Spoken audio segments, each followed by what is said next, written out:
The purpose of this video is twofold. Number one is to reacquaint you with solubility of a salt as a function of solution pH. Number two, to work on one problem. So as we have discussed previously in class, if you want to know the effect of solution pH on an insoluble salt, you have to first distinguish whether it's a metal hydroxide or a salt with a basic anion. Okay, if it's a metal hydroxide with the formula MOHX, okay, then if you add more OHs, okay, more hydroxide ions, which is tantamount to increasing the pH of the solution, okay, then the equilibrium will shift to the left as an effect of the common ion effect. Okay, so this is basically the common ion effect demonstrated. And as a result of that, you shift to the left wherein you don't have any dissolved ions, so the solubility will decrease.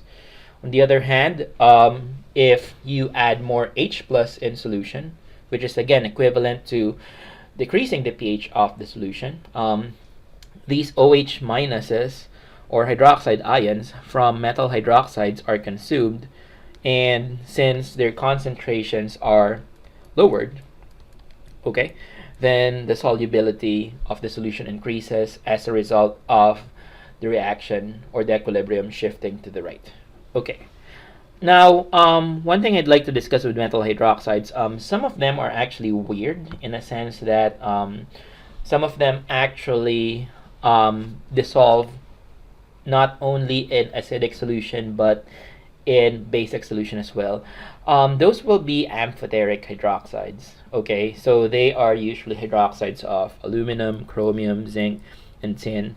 We're not really gonna elaborate on this one. I do just have this slide for them only anyway. But the reason why these amphoteric salts actually dissolve more in basic solutions aside from acidic solutions is the formation of a complex. Okay, that's another factor that we're not going to consider in this course. Okay, but in general, I'll give you metal hydroxides in the test in which they're not amphoteric. Okay, now going back to that slide, if you now have salts with basic anions, they are sensitive as well to the pH of the solution. In other words, their solubility will depend on the pH of the solution. Now, that's so in a sense that in the presence of a high concentration of hydronium ions, meaning as the pH of the solution goes down, then the hydronium ions present in solution will react with these basic anions, okay, which in effect lowers their concentration in solution, okay, and causes the equilibrium to actually shift to the right, which is towards the formation of ions from the insoluble salt, which is equal to an increase in solubility. Okay, and we have discussed why this only is for basic anions. Naturally, if you have acidic anions, of course, an acid does not react with an acid. But if, let's say, for example, you have lead fluoride and lead iodide, okay, both of them are sparingly soluble salts.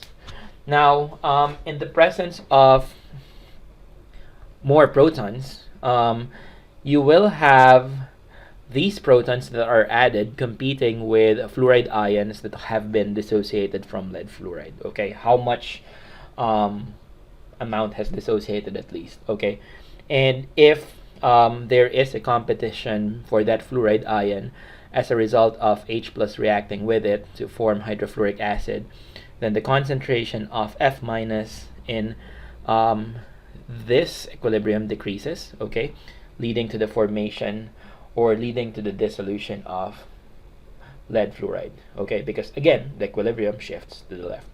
On the other hand, if you have something like lead iodide, okay, the iodide ion is neutral. So keep in mind that, yeah, sure, I mean, you can have iodide ions, they will probably form HI with our hydroiodic acid with the protons that are added in solution, but keep in mind that that actually goes against the nature of hydroiodic acid as a strong acid. In other words, this reaction, as written, will actually not go to the right. It will actually not proceed, and since, again, hydroiodic acid is a strong acid, it will prefer to be dissociated anyway. Okay, that's why, again, this only is affected, this effect is only seen in acidic solutions for salts with basic anions. Let's answer this question. So calculate the molar solubility of ferric hydroxide or iron 3 hydroxide in water, buffer at pH 11 and buffer at pH 3.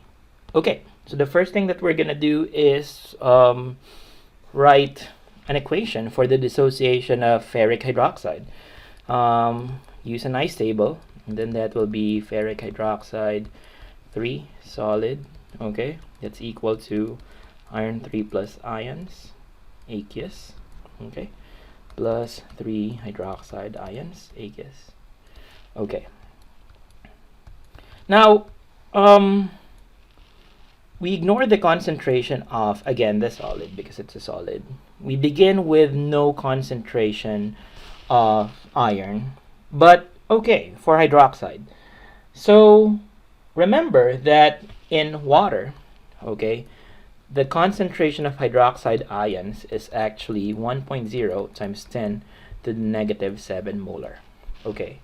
Now, in some cases, you can actually ignore this, okay, in some salts. However, if you see a salt with a KSP this darn small, as you can see, it's times 10 to the negative 39. You cannot ignore this value of hydroxide. Let's say, for example, if you are calculating for iron 2 hydroxide or magnesium hydroxide, you can ignore the concentration of hydroxide from water. But for here, you cannot. Okay? There's no actual rule as to when you're actually going to do this. But if I'm going to give you some problems, I'm going to give you salts with KSP that are very small, like again this one, that you cannot ignore the concentration of hydroxide. Just a heads up. Okay, but since, there you go, we have that concentration of water, or sorry, that we have that concentration of hydroxide in water, and we cannot ignore that, we're going to write this as 1.0 times 10 to the negative 7. Okay, and then this will be plus S plus 3S. Okay, and this will be S, and this will be 1.0 times 10 to the negative 7 plus 3S, which let's just assume is equal to 1.0 times 10 to the negative 7. Okay, so with that, we can write an expression for KSP. 2.8 times 10 to the negative 39 is equal to S, okay, times 1.0 times 10 to the negative 7, okay, cubed. Okay, so S therefore will be equal to 2.8 times 10 to the negative 39 divided by 1.0 times 10 to the negative 21. Okay, and this one will be equal to 2.8 times 10 to the negative 18 molar. Okay, just in case you're curious, if we did not if we did not account for the concentration of hydroxide at the very beginning, then this answer could have been if we ignored OH from water, then the answer should have been 1.0 times 10 to the negative 10.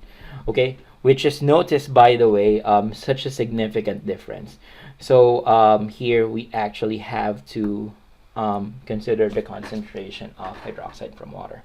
Okay, now let's go to letter B, in which you have a buffer at pH 11.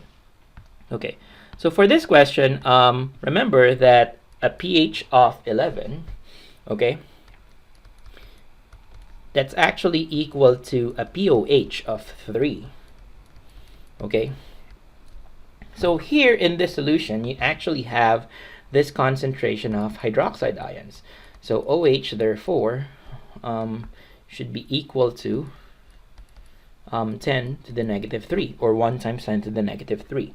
Okay, now at this point, this concentration is actually way greater than the OH from water. Okay, so at this point, we're just gonna ignore the contribution from water. Okay, so this one we will actually ignore this point, because again, here we just have a basic solution with an excess of hydroxide ions. Okay, so ice table, again, iron hydroxide going to iron 3 plus 3 hydroxide ions. Okay,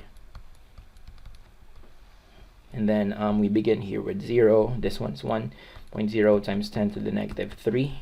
Okay, this is plus s, this is plus 3s. Okay, and this will be s, this will be 1.0 times 10 to the negative 3 plus 3s, which we can just again assume to be equal to 1.0 times 10 to the negative 3. Okay, and solving for s, that will just be 2.8 times 10 to the negative 39 is equal to s times 1.0 times 10 to the negative 3 cubed. All right, and then this will just be s is equal to 2.8 times 10 to the negative 39 divided by 1.0 times 10 to the negative 9. All right, and this will just give you 2.8 times 10 to the negative 30. Okay, which, as you can see, by the way, is a ridiculously smaller number than what we've had here. Okay, so that's the effect of adding more hydroxide ions in solution. We shift the equilibrium towards the left because of the common ion effect. And the next, we have a pH of 3 buffer. Okay, so now if you have a pH 3 buffer, okay, then that means you have a pOH of 11, and that means that the hydroxide ion concentration is actually 10 to the negative 11. Okay, now again, we have another source of hydroxide ion concentration, which is water, but this time this value, okay, is actually way lesser than the concentration of hydroxide from water. Okay, so here we can actually ignore OH from the buffer. Okay, so if we do that, then at equilibrium, or when the solution becomes saturated, okay, so in a saturated solution, okay, without even doing the ice table, we will note that we will have a concentration of iron 3 plus equal to some value, okay, and then hydroxide ions equal to 1.0 times 10 to the negative 7 plus 3s, which is basically, we can assume this to be 1.0 times 10 to the negative 7, and as you can see, these are actually the same set of numbers that we have seen for water previously. So here, this should have the same value of s, the same value of s as water, okay, therefore making solution more acidic does not affect solubility of ferric hydroxide. All right. Okay, let's solve this other problem. So this problem is different from the ones that we have just done, in a sense that here you have a saturated solution and then the pH was actually recorded. For the previous ones that we just did, we have a salt which was put in either an acidic, basic, or solution or neutral solution. And when I say neutral solution, just water. Okay, so here you're given the pH of the solution. Okay, from here you can actually calculate what the pOH is of the saturated solution. So the pOH, if you have that pH, should be equal to 4.32. Okay, and therefore this just means that at chemical equilibrium, or this will be the amount of hydroxide ions in the saturated solution should be 10 to the negative 4.32. Okay, let's set up a nice table for MOH. So that will be MOH solid is equal to M plus aqueous plus OH minus aqueous. Okay. So here we begin with 0 concentration of hydroxide. Okay, we just begin here with 0. I mean, it could have been any value. Remember, from what we were discussing earlier, sometimes you cannot ignore the concentration of hydroxide from water. Here we're ignoring it because we're already given what the concentration of hydroxide is at equilibrium. This one's equal to 10 to the negative 4.32. Okay, but for M plus, that should be 0. Okay, now this should be plus S, and then you'll have at equilibrium S of M plus, but also at equilibrium you'll also have an amount of S for hydroxide ions, but you already know what that value is, 10 to the negative 4.32. So therefore the concentration of hydroxide ions should be the same as well, 10 to the negative 4.32. So therefore KSP is just that value squared. So 10 to the negative 4.32 squared, and that should be equal to 2.0 times 10 to the negative 9. Okay.